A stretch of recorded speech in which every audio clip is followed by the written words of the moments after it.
Galyanoğlu, her ya bura köçmeyeceydin, ne için çıktırdın?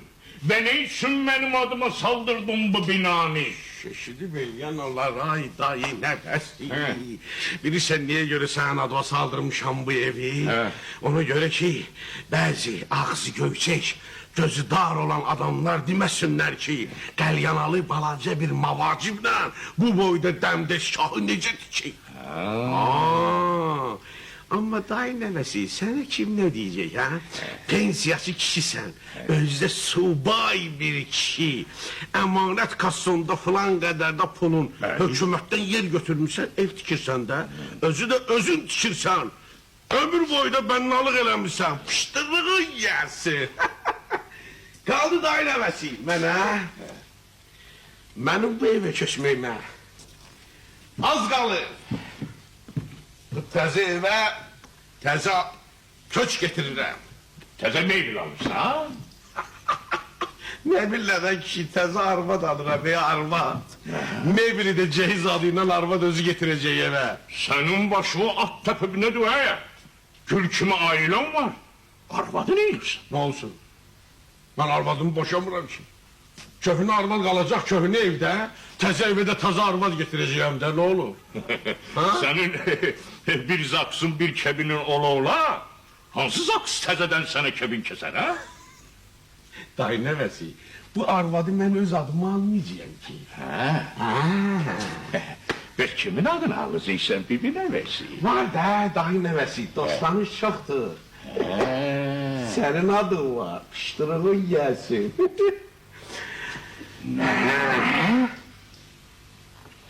Mənə kebin? Ne olur? Vegan mən şizatda görəm ki, arvad olasan, adı benim olsun, adı senin. Dayı nəvəsi, boğulmuşdum ki sen... Kişi niye olmursan kişi senden? Kişi olmasaydı ben arvadı senin adı var. Almazdım ki. Bir diyen boğuldum yaşı çiz ama biraz koca sandı. Kişilik kocanın samanlığını ölçülmez. Dayı başı. Çıkaracağın olsun. Yaşı kişi sen. Sana yüzü veren de lapaslar da istiyorsan. Hayır dahi. Sen... Boğulmuştum ki galetelemedi gidip bir söz dediydi ha. O da sen beni ne hesap ediyorsun? Ay hey bana. Ben sen ne hesap edeceğim? Mert bir kişi. Yaşı ötmüş koca bir kişi. Benim adım senin için. Ehtiyat ambarıdır ki ya. Artık şey orada doldurasa. Dayına ve şeyle niye danışırsan ahi? Senin adın benim için emanet kassası. Yanmayan demir bir kassa. Belə de. Deməli, ona göre məni belə link yatırsan, Link. Link'deki. Onun otağı senin otağınla bir yerde olmayacak ki. O başka otaqda yaşayacaksan başka otaqda. Adı olacak senin üstünde. Seninle... Ne olsun? Seninle bir yerde kalmaz da. Nakin. Vay atonla senin. Ne ters kişiymiş ha. Oh. Razı olmasa ben yıkıldım. Besin ben arvadı kimin adına saldım? Öğüm yıkıldı ki. Hara gidirsen dayına besin. Öz harabama. Yok koyma lan. Senin kimlerle bir ev defterine yazılmak nakiliydi. Dayına besin. Hayır. Hayır ki kebinini birinin adına kestireyim. Başkasıyla yaşamaya razılık veren o arvadın kim olduğunu bilmedim. Bu arvad değil dayı demesi. Arvad niye olur? Yaşı ötmüş, hallıca, canlıca bir kızdır. Yaşı ötmüş kız. Ha? Adı nedir? Adı Gamze.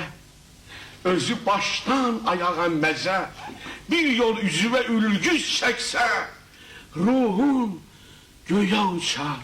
Dayı nemesin. Ölgüç? Bekem berber değil. Berber. Sinesi ağappaq berber. Bilirsən dayı nevesi necə qan pres koyur. Onun qan... Dayı nevesi. Olmuyor sen de üzümü kırkıb. Tanıyorsan onu. Yox, tanımıram. Mən özüm üzümü övdə təraş eləyirəm. Bu mərmər işlərlə mənim işim olmaz. Mənim işim daş hörməkdir. Yaxşı. Bir nəməsi. Çoxdan demək tanıyırsan oğuzu. Yok. Arazda bir şey zat olmayıb. Yok yok sen ne danışırsan? Biz hele uzaktan uzağa birbirimizden ötürü Leyli Mecnun kimi sino gedirik. Ama bu yakında aşık garip ne? Şahsanem kimi birbirimize kavuşacağız dahi nevesi. İnşallah qovuşarsınız. Ay çok sağ ol. Demeli razısan dahi nevesi. Nəcəb belə gün üstünə gəlmək istəyir. Demir ki, birinci arvadı boşa. Yok yok sen ne danışsan o çok siyasetçi kızdı be. Özü yaxşı bilir ki ben bu var dövləti Səbirənin adıyla kazanıram. Yaxşı bəs, Səbirə bu işə nə deyir, hə? Səbirə bu işe razıdır. Bəs necə ay dahi nəvəsi?